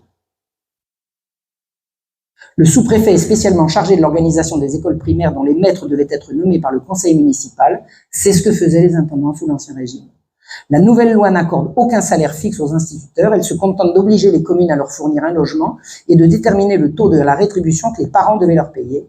Le conseil municipal pouvait exempter ceux qui étaient hors d'état de s'en acquitter jusqu'à la concurrence d'un 5e de la population. C'est ce qui se faisait jadis. L'échec de la politique révolutionnaire est à chercher dans l'obsession de détruire l'enseignement chrétien. L'école est redevenue chrétienne dans son enseignement et les parents ont pu désormais y conduire leurs enfants avec la certitude qu'on ne leur apprendrait pas à blasphémer la religion de leur père. Donc ça, c'était juste après la Révolution. La paix religieuse rétablie dans l'école rendue à la commune a permis aux classes de se rouvrir dans un grand nombre de villages. Le conseil municipal traita avec les instituteurs comme les assemblées d'habitants avaient traité avec les recteurs d'école. Et sous le consulat et l'Empire, un grand nombre de contrats reproduisirent les anciennes stipulations, la durée du bail, comme autrefois l'instituteur était le chantre, le sacristain, le curé, il sonnait les cloches, etc. Il y eut une véritable liberté locale de l'enseignement primaire jusqu'en 1833. Et après, ça a recommencé à se dégrader. Je ne vais pas vous faire une explication de ce qu'a été la situation des enfants du peuple au XIXe siècle. Il y a énormément de choses qui ont été écrites là-dessus. La chute du niveau de vie, la chute du niveau d'instruction des enfants du peuple pendant le XIXe siècle est une horreur. C'est une horreur. Les enfants qui descendent à la mine, qui travaillent pendant des journées de 12 heures, 15 heures debout, c'est épouvantable. C'est épouvantable. Je dispose de beaucoup de textes que j'ai pas apportés parce que je peux pas tout faire et j'ai pas fini là. Il faut savoir que la situation des enfants entre le 18 et le 19e siècle est une chute monstrueuse. Monstrueuse. Et alors, pourquoi? Depuis quand est-ce que les enfants travaillent? Depuis quand est-ce que les enfants travaillent? C'est Jacques Turgot, ministre des Lumières. Louis XVI était allé le chercher. On n'était pas allé le chercher, on lui avait amené, parce qu'il allait régler le problème de la dette. C'est lui qui a déclenché la guerre des farines. C'est le grand libéral de chez libéral. Il avait décrété, on lui avait dit, Monseigneur, vous libéralisez le prix du blé et en même temps vous supprimez les corporations, c'est-à-dire que vous augmentez le prix du pain et vous diminuez les salaires. Comment vont faire les pères de famille pour nourrir leurs enfants? Réponse, il n'y a qu'à mettre les enfants au travail. 1er mai 1775. Je tiens ce texte à votre disposition. Nous allons faire un bond dans le XXe siècle pour voir que finalement l'état d'esprit reste le même. Le 20 mars 1969, au service pédiatrique d'une université américaine, un certain docteur Richard Day, pédiatre, prévient ses collègues d'un programme qu'il dit prêt à se dérouler et que rien ne pourra arrêter, mais qu'il a décidé de leur divulguer. Pourquoi? Parce qu'il les aime bien et qu'il veut leur rendre service. De toute façon, ça va arriver, autant que vous soyez prévenus. Il leur demande de ne pas prendre de notes. S'il vous plaît, vous ne prenez pas de notes. Tout ce que je vais vous raconter, c'est dans la tête, mais vous ne prenez pas de notes. Merci, vous rangez les calepins. Il n'y avait pas de magnétophone, il n'y avait pas encore de téléphone portable, mais je vous demande simplement de m'écouter. Et il commence en disant, il y a un grave danger de surpopulation sur la planète. Alors je vous le dis tout de suite, c'est faux. D'accord? C'est de la propagande. Mais c'est pas ce qu'il dit. Il dit, il faut réduire la population. Il faut réduire la population mondiale. Et c'est le programme eugéniste du Nouvel Ordre Mondial. Le Nouvel Ordre Mondial est un programme qui veut réduire la population, qui est en phase de surpopulation. Au XIXe siècle, un certain Malthus, qui était un pasteur anglais, avait dit déjà en son temps que les pauvres se reproduisaient beaucoup et que trop d'enfants faisaient qu'ils ne pouvaient pas les élever bien et qu'il fallait trouver une solution. Et la solution du pasteur Malthus consistait à dire il faut retarder l'âge des noces. C'est-à-dire si les gens se marient plus tard, ils feront moins d'enfants. C'est logique. Donc quand les pauvres, hein, les riches, ils ont toujours les moyens et puis ils sont moins nombreux, donc c'est pas eux qui vont surpeupler. On va repousser l'âge des noces et on va résoudre comme ça le problème de la surnatalité. C'est ce qu'on a appelé le malthusianisme. Mais les gens du Nouvel Ordre Mondial, donc ils sont derrière. Alors le docteur Richard Day, il avait été, parce qu'il n'était plus au moment où il parle, le 20 mars 69, il avait été directeur du planning familial. Hein, le planning familial. Alors c'est un mot français, c'est quand même un peu fort. Hein, on aurait pu dire planification familiale en français. En anglais, c'est Planned Parenthood, qui signifie parentalité planifiée, et ça a été traduit en français par planning familial. Pourquoi? Probablement pour faire américain, pour faire anglais, je sais pas, il y a qu'à dire. Enfin bref. Donc, ce Dr. Day avait été directeur du Planned Parenthood. Donc, il faisait partie d'une organisation eugéniste. L'organisation Planned Parenthood est une organisation qui veut réduire la population mondiale. C'est leur raison d'être. C'est pas la libération des femmes. Alors, le Planned Parenthood, je vais dire planning hein, pour faire plus court, ils ont compris que jamais les gens ne renonceraient à avoir une activité sexuelle. C'est-à-dire même si on repousse l'âge des noces, ils coucheront quand même ensemble et puis ils font des bébés qui ne sont pas forcément voulus. Donc, qu'est-ce qu'on va faire? Eh bien, on va séparer l'activité sexuelle de la reproduction. C'est pas bête? C'est pas bête. Pendant les années 1920-1930, aux USA, une certaine Margaret Sanger et d'autres gens avec elle vont créer le planning familial pour y arriver. Ça va être le néo-malthusianisme. Alors, le néo-malthusianisme, c'est ce qu'on va étudier maintenant. C'est dans le programme annoncé par le professeur Richard Day. Alors, premier point. Il sera interdit, alors il déroule un programme, il sera interdit de se reproduire sans autorisation. Vous êtes enceinte, madame? Votre certificat, c'est quand vous... Avortement. Allez. Vous allez chercher une autorisation de parenté. Promouvoir la contraception absolument partout est au programme. Mais partout, ça veut dire à côté des chewing-gums, des cigarettes, capote anglaise, machin. Partout. On va banaliser la contraception. Banaliser la contraception, c'est banaliser l'acte également. Hein. Donc, on va se mettre à parler sexe absolument partout. Donc, on va banaliser le sexe comme une activité pour tous. Tous. Vous allez voir pourquoi j'insiste. On va introduire l'éducation sexuelle à l'école. Tiens. Dès le plus jeune âge. Bien avant l'éveil sexuel des enfants. Pour faire entrer l'usage des contraceptifs dans la norme, induire dans l'esprit des jeunes que l'idée du mariage est obsolète et qu'on pourra désormais avoir une activité sexuelle tout à fait en dehors. Donc, on va décréter que l'activité sexuelle est une activité de loisir, déconnectée de la reproduction. Les filles vont devenir de plus en plus sexy, c'est au programme. De moins en moins portées vers les poupées et la maison et de plus en plus poussées vers l'athlétisme et le sport. On va les mettre en compétition avec les garçons. Allez les filles, arrêtez de penser à la poupée. Allez, soyez un peu modernes. On verra partout du sexe, partout, et de la violence liée au sexe, partout. Sexe et violence vont être liés partout. Dans les dessins animés, dans les films, dans les images, partout. Sexe et violence vont être liés et la pornographie va en faire la promotion, partout. Et dès le départ, le sexe à l'école est au programme, il n'est jamais, jamais question d'amour. Jamais. Le mot n'y est pas. Avez-vous entendu parler de la révolution sexuelle du docteur Kinsey? Le docteur Kinsey est un chercheur américain en entomologie, des spécialistes des guêpes. Guêpes, oui, guêpes. Il peut être spécialiste des abeilles ou des scarabées, il était spécialiste des guêpes, et c'est lui qui a décrété qu'il fallait changer l'éducation sexuelle. Parce qu'il a découvert que, je vais vous le dire en anglais, children are sexual from birth. Les enfants sont sexuels dès la naissance. Alors, c'est pas sexué, parce que c'est pas dès la naissance qu'on est sexué, c'est dès la conception. Hein, d'accord? C'est mâle ou femelle au moment de la conception, mais sexuel. C'est-à-dire que pour le docteur Kinsey, les enfants ont des désirs sexuels et une recherche de jouissance sexuelle dès la naissance. Il y en a même qui disent avant la naissance. Qui était Alfred Kinsey? Né en 1894 aux États-Unis. C'était un pédéraste, obsédé sexuel, partouzeur, menteur, escroc, manipulateur.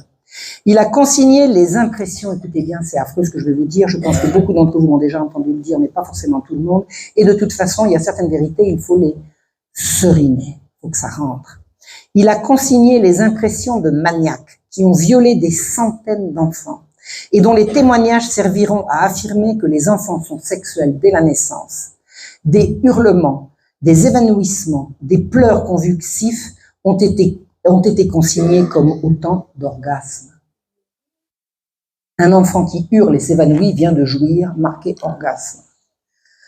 C'était un fou et un pervers. Il dit, il a écrit, Kinsey a beaucoup écrit, qu'il y a bien sûr des cas d'adultes qui ont causé des blessures physiques à des enfants avec lesquels ils ont tenté des contacts sexuels. Mais ces cas sont minoritaires. Et il dit que le public doit apprendre à distinguer ces contacts délétères des autres contacts avec des adultes qui ne risquent pas de nuire à l'enfant si les parents de l'enfant ne s'inquiètent pas. Je traduis, si les enfants vont mal après avoir couché avec un adulte, c'est parce que leur mère est une hystérique. C'est ça que ça dit. C'est ça que ça dit. C'est l'inquiétude des parents qui crée le dommage. Alors conseil, vous éloignez ces gens-là des enfants. Les parents, c'est toxique pour les enfants. Vous avez compris?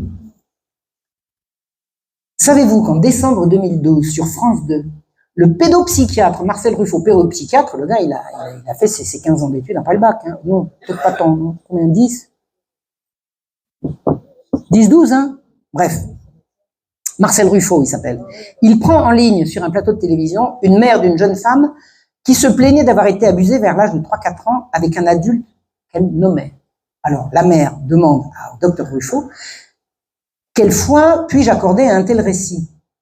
Alors, elle interroge le médecin qui lui dit, l'immense majorité des enfants abusés vont bien à distance après le sévice.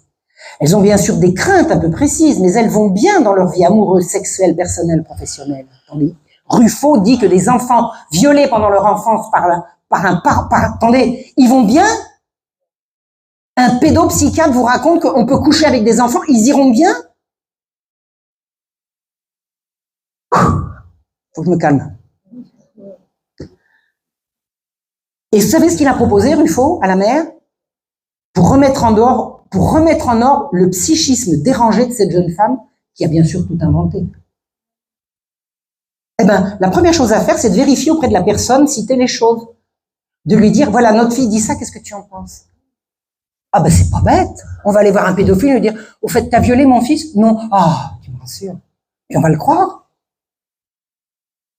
Mais vous imaginez, ça passe à la télé, ça. Il y a eu une levée de bouclier et une plainte contre le docteur Ruffo.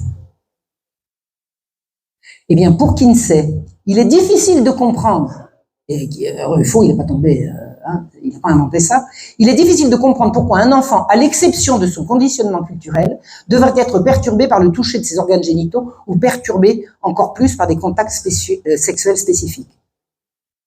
C'est-à-dire qu'on voit vraiment pas pourquoi on va plaindre un enfant d'avoir eu des contacts sexuels avec des adultes. De quoi parlez-vous? Circuler, il n'y a rien à voir. Les rapports de Kinsey ont été considérés comme scientifiques. Vous savez ce que c'est que la sexologie? C'est la science du sexe.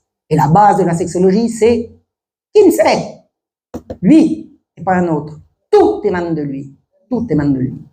Une Américaine, Judith Reisman, a découvert la vérité et elle a dénoncé.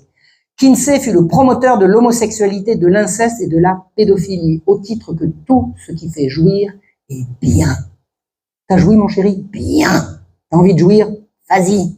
T'as besoin? Fais-le. La révolution sexuelle, c'est lui. Tout ce qui est sexologique se réfère à lui.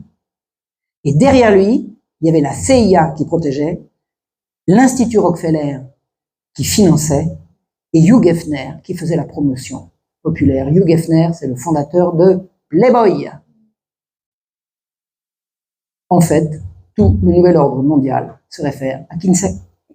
Aujourd'hui, les droits sexuels, un petit livre qui s'appelle Les droits sexuels, j'ai étudié la chose, qui a été publié par le planning familial américain, le Planned Parenthood en 2008, valide la théorie du genre, on peut choisir son sexe, c'est-à-dire que les droits sexuels partent du principe que la théorie du genre est valide, et il se réclame de lui.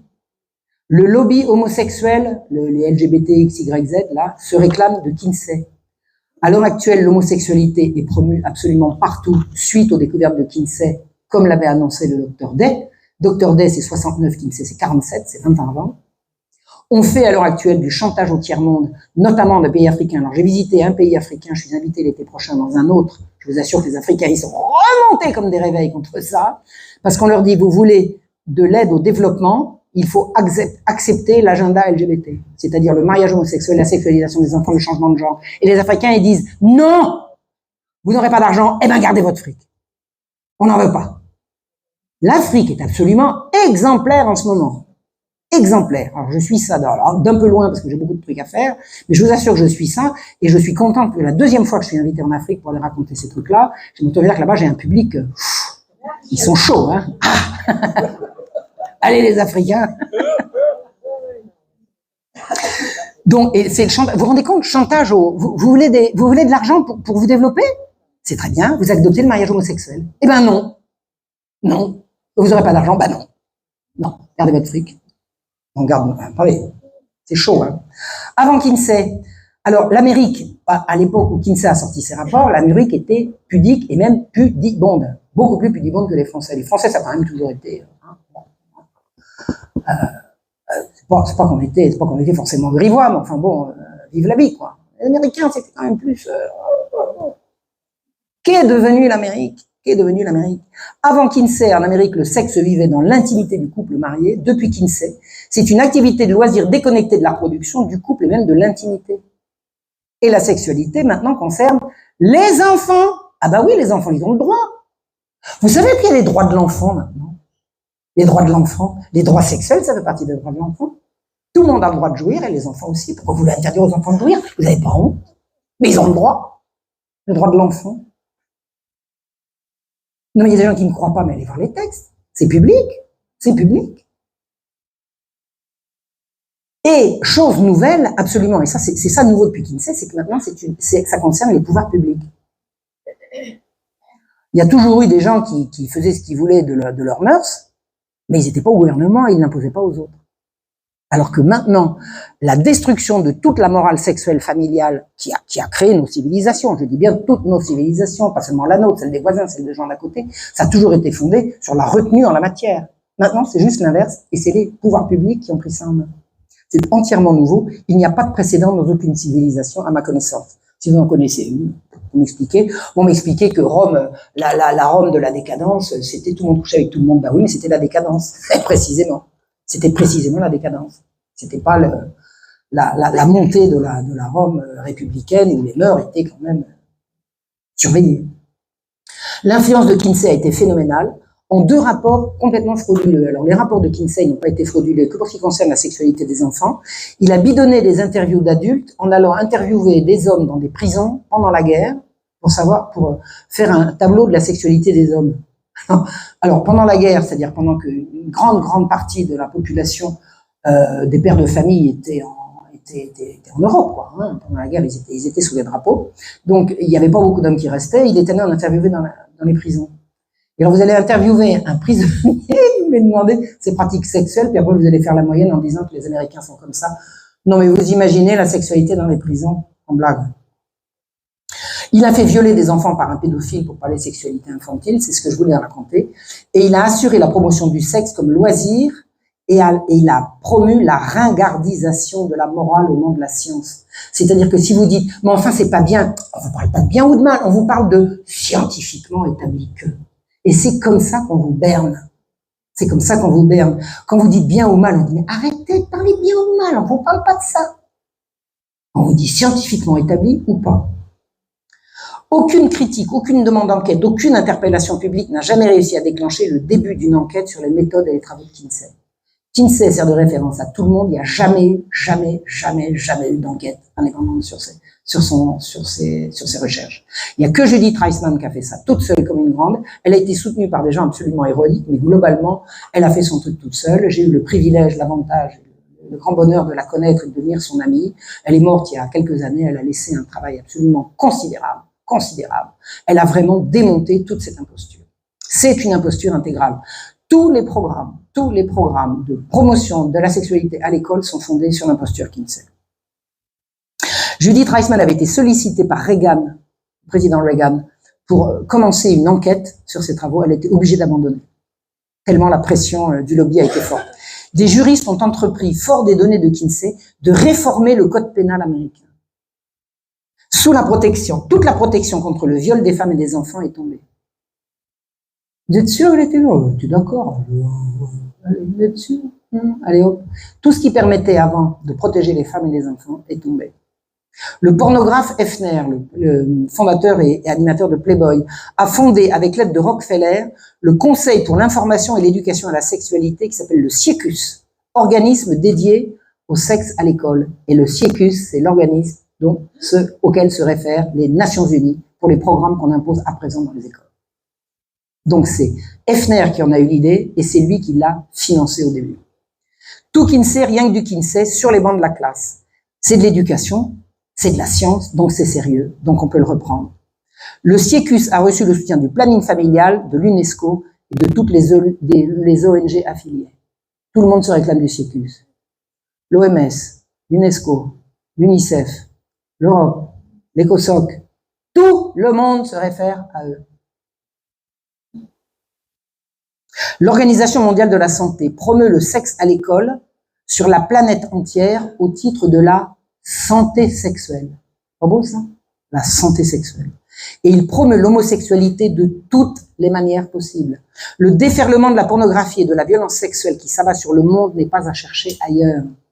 L'université a emboîté le pas de Kinsey et n'a osé aucune contre-attaque.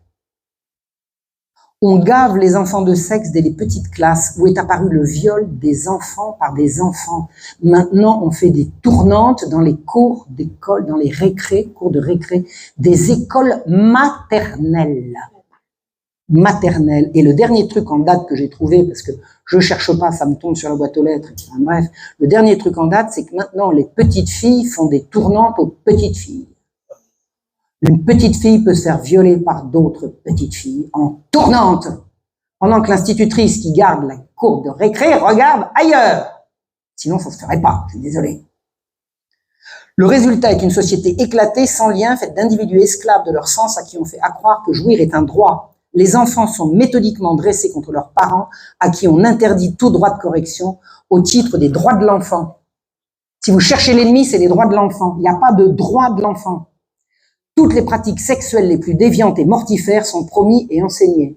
Le rôle de Kinsey a consisté à offrir une justification scientifique à la condamnation de l'éthique sexuelle commune comme répressive et de représenter l'hédonisme sexuel comme progressiste et nécessaire à l'épanouissement de l'homme. Ah bah oui, j'avais besoin, si vous voulez. Bah oui, je l'ai fait les mains. Ah, j'ai eu une pulsion. Ah, j'avais tellement besoin. Ah bah oui, d'accord, excusez-nous, circulez.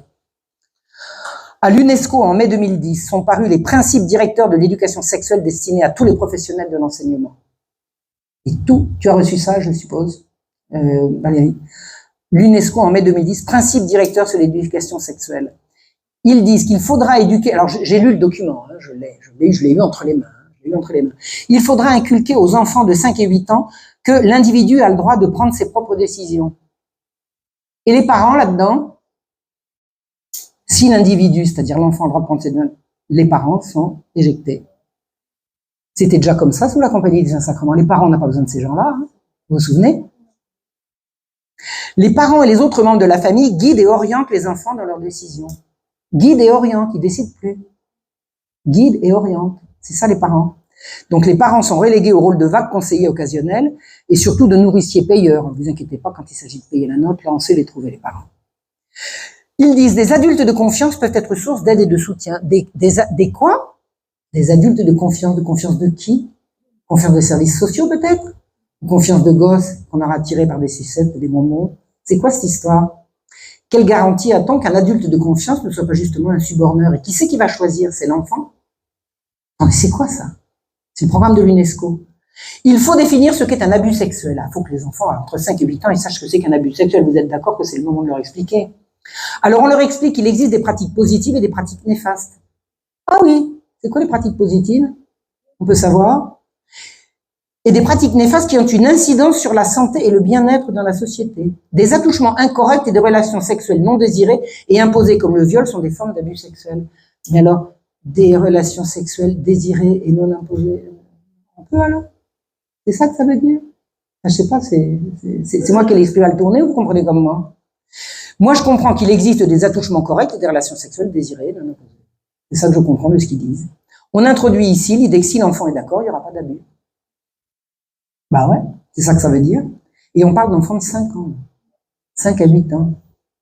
Toute personne sans considération de son état de santé, de sa religion, de son origine, de sa race ou de sa situation matrimoniale, peut élever un enfant et lui donner l'amour auquel il a droit. Vous savez ce que ça veut dire, ça? Ça veut pas dire n'importe qui a le droit de faire des gosses. Ça veut dire que toute personne a le droit d'élever un enfant, mais lequel? Le sien ou celui de quelqu'un d'autre? Qu'est-ce que c'est que cette histoire? C'est une ouverture au droit à l'adoption. Qu'est-ce que le droit à l'adoption? C'est des droits sur les enfants des autres. Vous vous rendez compte de ce qu'ils préparent? Et ils disent, il existe des personnes qui ne sont pas capables de s'occuper d'un enfant.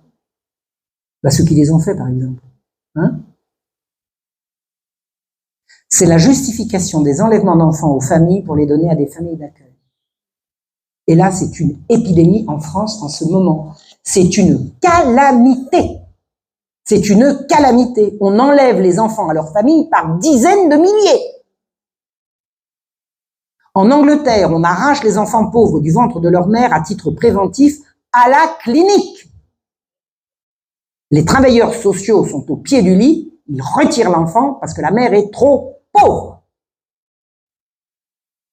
Et au titre de la Charte des droits de l'enfant, le Children Act de 1989. Alors, j'ai lu un livre en anglais, je vous le recommande, Empty Cradles, qui signifie berceau vide, de l'assistante sociale Margaret Humphrey, qui est une assistante sociale américaine, je crois qu'elle est encore vivante, une femme étonnante, qui, alors elle faisait ce métier-là, hein, elle disait, ben oui, il y a des femmes, elles sont trop pauvres, donc on va prendre leurs enfants. Elle a participé à ça, elle avait été formée à ça. Et un jour, elle rencontre une personne qui lui dit, madame, vous êtes assistante sociale, je recherche trace de ma mère, qui ici, qui là, etc. Qu'est-ce que je peux faire pour vous? Et la personne lui raconte que quand elle était petite, elle a été enlevée d'un orphelinat où on l'avait mise pendant la guerre et on l'a envoyée en Nouvelle-Zélande. Et elle voudrait retrouver sa mère. Alors l'autre tombe des nues, elle n'était pas au courant. Elle a enquêté et elle a découvert que en 1946, alors pendant la guerre en Angleterre, pendant que les hommes étaient au front, les femmes qui restaient à la maison ont été obligées d'aller travailler, hein, puisque les hommes ont été mobilisés sur le continent. Et qu'est-ce qu'elles ont fait de leurs enfants? Ben, elles les ont confiés à des institutions qui les ont raflés, raptés et envoyés en Nouvelle-Zélande.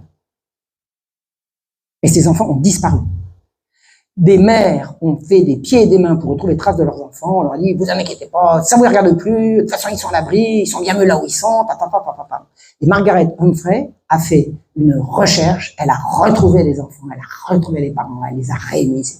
C'est à fondre là, cette histoire. C'est à fondre là. Elle a retrouvé gens qui avaient quarantaine d'années, en Australie aussi, en Nouvelle-Zélande, en Australie, qu'il a dit, je vous présente votre mère. C'est une histoire hallucinante, hallucinante. Lisez ça. Alors, si vous lisez pas l'anglais, parce que ça n'a pas été traduit en français, il y a un téléfilm qui s'appelle Les enfants de Liverpool, les orphelins de Liverpool. C'est cette histoire-là. C'est bouleversant. Bouleversant. Et c'est les services sociaux anglais. Et de 1948 à... Alors, il y a, paraît-il, un Premier ministre récemment qui a présenté des excuses en disant « c'est pas pu ». Il présentait des excuses. Voilà. Donc, en Angleterre, on enlève les enfants aux parents depuis, donc, officiellement depuis 1948. Ils l'ont fait beaucoup avant, mais c'était beaucoup moins officiel. Et en 2013, en France, une certaine Laurence Rossignol a dit « les enfants n'appartiennent pas à leurs parents ». Donc ça s'est dit. Ils appartiennent à qui? Au fait, personne n'appartient à personne. Appartenir, ça n'a pas de sens. Personne n'appartient à personne. Par contre, les parents ont l'autorité sur leurs enfants et ils ont le droit d'exercer cette autorité. On dit, oui, les parents, ils ont surtout des devoirs. Non, ils ont également des droits. Ils ont également des droits.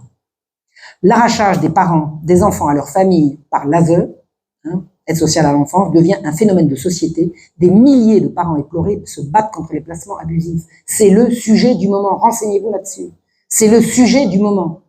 Et il y a un travailleur social de Loire-Atlantique, militant LGBT, ici YZ++, qui vient d'être mis en prison. Les services sociaux de Loire-Atlantique lui avaient confié une petite fille de 4 ans qu'on avait retirée à sa mère. Il l'a violée, torturée, il a filmé ses ébats, il les a mis sur Internet et Interpol lui a mis une crapin dessus. Et les associations demandent la mise en prison du gars qui lui a donné son agrément. Parce que ce gars-là, c'est un militant de la France Insoumise. Pas de chance, c'est pas un curé, c'est dommage. D'habitude, ça sied mieux au curé de violer les enfants. Là, c'est voilà. Et c'est ça, cette petite fille a été retirée à ses parents. Et moi, j'ai rencontré, ça fait des années que je suis sur le sujet, j'ai rencontré plein de parents éplorés à qui on enlève leurs enfants. Pour les placer, pourquoi faire? Alors, il y a toute une économie parallèle. Il y a des gens qui se font de l'argent là-dedans. C'est effrayant. Il n'y a jamais d'argent pour aider les pauvres, mais il y a toujours de l'argent pour élever les enfants qu'on a arrachés aux pauvres. C'est comme ça. Alors, il y a 300 000 enfants passés en France. Alors, en Suède, on enlève des enfants à leurs parents qui les ont menacés de la fessée. Et on fait des groupes de parole avec les enfants à l'école.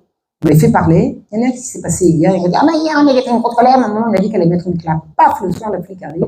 Ils enlèvent l'enfant. Mais je crois qu'en Suède, ils sont en train de se réveiller, là. Comme dans l'idée que les choses commencent à bouger. Qu'est-ce que c'est que les droits de l'enfant? C'est la fin de la protection des enfants au nom de la protection des enfants.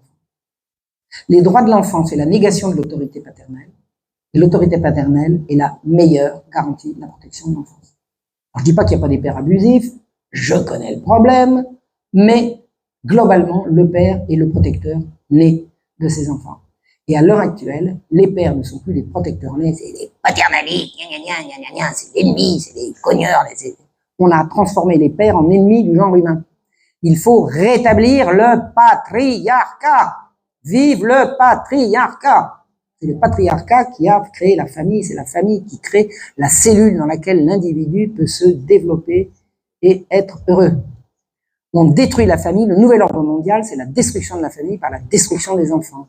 Recréons des sociétés patriarcales. Ça ne veut pas dire qu'ils vont cogner. Un patriarche, c'est pas quelqu'un qui cogne.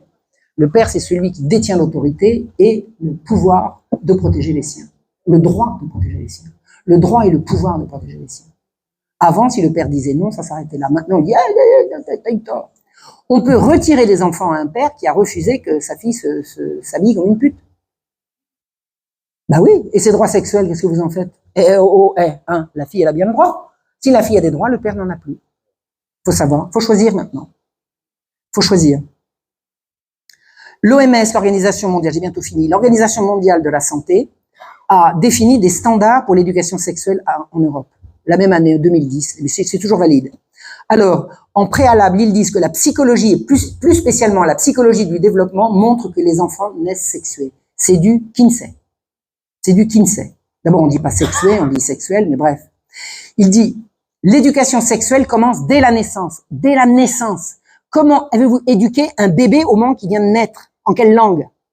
En quelle langue allez-vous l'éduquer? En quel honneur? Avec les mains ou avec autre chose? L'éducation sexuelle, disent-ils, est basée sur des informations précises et scientifiquement étayées. La sexologie n'est pas une science. Je veux bien croire que ce soit une discipline, mais c'est pas une science. D'accord? Les objectifs de l'éducation sexuelle sont favoriser le respect de la diversité sexuelle. C'est quoi la diversité sexuelle? C'est quoi? C'est quoi la diversité sexuelle? Il y a les hommes, il y a les femmes, point. Vous savez ce que c'est le sexe? C'est X plus Y, 1 plus 1 égale 3. 1 plus 1 égale 3. C'est ça le sexe. Il y a les hommes, il y a les femmes, point. Point. Non, pareil qu'il y a beaucoup plus. La diversité sexuelle, c'est l'introduction de l'homosexualité qui concerne moins de 5% d'une population donnée. Les différences entre les sexes n'ont pas besoin d'être enseignées à l'école. Et ils veulent, écoutez bien, ils veulent favoriser le respect de la diversité sexuelle et des différences entre les sexes, ainsi que la prise de conscience de l'identité sexuelle et des rôles socialement associés au genre. Eh bien, les rôles socialement associés au genre relèvent de la culture et de la civilisation, et de quel droit veut-on les remettre en cause? À quel titre va-t-on remettre en question les rôles sexuellement assignés au genre? C'est incroyable. Socialement, pardon, attribué au genre. Entre 4 et 6 ans, on va renseigner les enfants sur la reproduction humaine. Ah bah, 4 ans, c'est le moment, hein. On va consolider leur identité sexuelle. T'es sûr que t'es un petit garçon? T'es sûr? Hein, t'es sûr que t'es pas une petite fille? C'est ça, consolider, non? Et on va les renseigner sur la masturbation et le plaisir et la satisfaction de se toucher. On va enseigner aux enfants de 4 ans de se masturber. Un jour, il y a une espèce de petite dame qui a dit, c'est même pas vrai qu'on enseigne aux enfants. Elle n'a pas vu le truc. Marqué, hein. Moi, je vous donne les références. On va les renseigner sur les différentes conceptions de la famille. C'est quoi les différentes conceptions de la famille? Les couples, les trouples? C'est quoi? Famille, c'est papa, maman, les enfants, non? Non, pour eux, il y a autre chose. On va le renseigner sur les abus. Certaines personnes peuvent s'avérer violentes. Ah bon, attendez, on parle d'abus, donc de violence. Donc, s'il n'y a pas de violence, il n'y a pas d'abus. C'est ça que ça veut dire. Hein? Pas de violence, pas d'abus. Les bonbons. On va dire, ah non, c'est pas violent, ça. Donc, il n'y a pas d'abus. Le mensonge. C'est pas violent, donc il n'y a pas d'abus. C'est ça. C'est-à-dire qu'on a introduit l'idée du consentement. L'enfant, il n'a pas été violenté, donc il était d'accord. Hein? C'est ça que ça dit, ou j'aime l'esprit mal tourné. On va leur parler des relations entre personnes du même sexe et le respect des différentes normes en matière de sexualité. Bon, à part l'homosexualité, vous voyez quoi d'autre? On fait partout la promotion de l'homosexualité. C'est ce que disait le docteur Day. Il dit, on veut réduire la population, on va multiplier les incitations à avoir une activité sexuelle déconnectée de la reproduction. L'homosexualité, il n'y a pas mieux. Il n'y a pas plus efficace en la matière. On va leur enseigner la conscience de pouvoir choisir. Mon corps m'appartient. Il y a un père de famille qui m'a dit l'autre jour, le gamin il revient de l'école maternelle, tac, je l'attrape sur les joues, je le fais sauter. Mon corps m'appartient, qui me dit. Oh, c'est quoi ça? Et puis jouer à dada? Mon corps m'appartient. On va enseigner aux enfants qu'ils ont le droit de dire non. Donc, ils ont le droit de dire oui. Si les mots ont un sens. Oui ou non? Et on va leur apprendre le respect des différentes normes en matière de sexualité. À 5 ans. Bon, on fournit à l'école un catalogue de perversion de l'innocence des enfants par l'intrusion du sexe en classe. On fait désormais à l'école la promotion de toutes les pratiques sexuelles les plus déviantes en luttant contre l'homophobie qui n'a jamais tué personne avec un taux de suicide imaginaire. J'ai essayé de retrouver, alors vous savez que le taux de suicide des homosexuels, c'est une calamité, c'est une catastrophe. Alors j'ai lu des trucs, c'est épouvantable. J'ai cherché les statistiques. Elles n'existent pas. Il n'y en a pas. C'est que du fantasme. Il n'y a aucune statistique sérieuse. Et je ne suis pas été toute seule. J'ai mon amie Judith aux États-Unis. Je lui ai dit, est-ce que tu as des données là-dessus? Elle m'a dit, j'en ai cherché, voilà ce que j'ai trouvé. Il n'y a pas de statistiques. Il n'y en a pas. Donc on peut inventer ce qu'on veut. On peut inventer ce qu'on veut. Puis après, on va lutter contre l'homophobie parce que ça crée beaucoup de suicides. Ben, je vous propose qu'on se réveille. Je vous propose qu'on se réveille. Qu'on se réveille et qu'on revienne à dire que le sexe sert à reproduire la vie. À l'origine, c'est quand même bien ça que ça sert, oui ou non? Le sexe, c'est quoi? C'est reproduire la vie. Et le plaisir qu'on y trouve est inhérent à la nécessité de le faire. Si on n'y prenait pas de plaisir, on ne le ferait pas.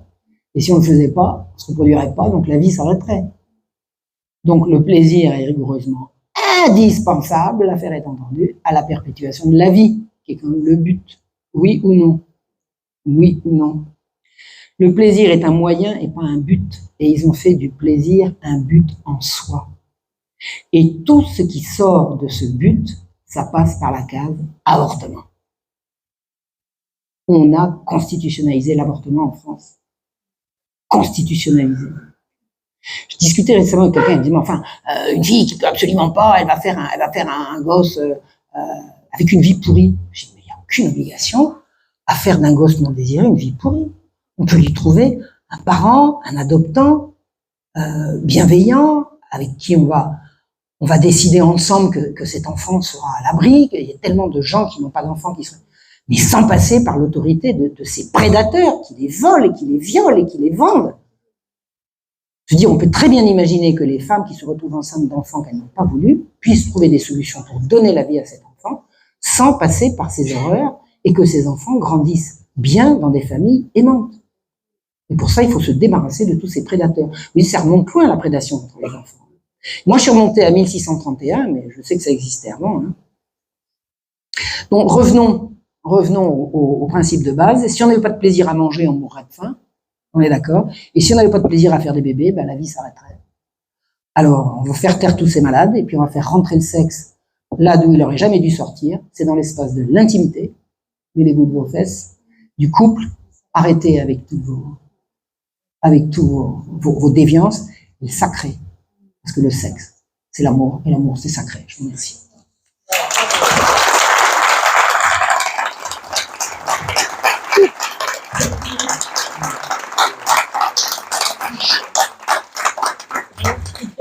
Je parie que j'ai fait plus qu'une heure.